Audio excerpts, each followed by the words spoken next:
With Doubtnut, get instant video solutions to all your maths, physics, chemistry, and biology doubts. Just click the image of the question, crop the question, and get instant video solution. Download Doubtnut app today.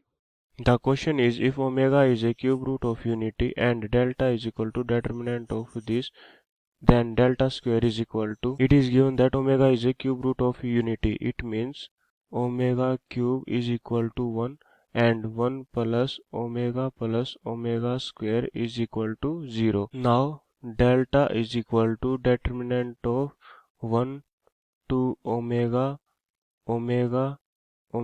square. Now solve this. What we get here, it is omega square minus 2 omega square.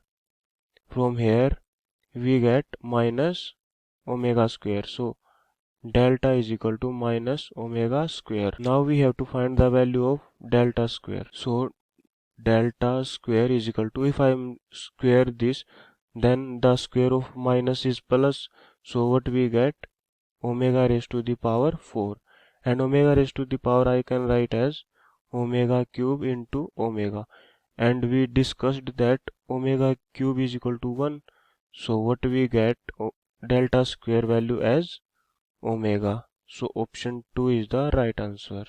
For class 6 to 12, IIT JEE and NEET level. Trusted by more than 5 crore students. Download Doubtnut app today.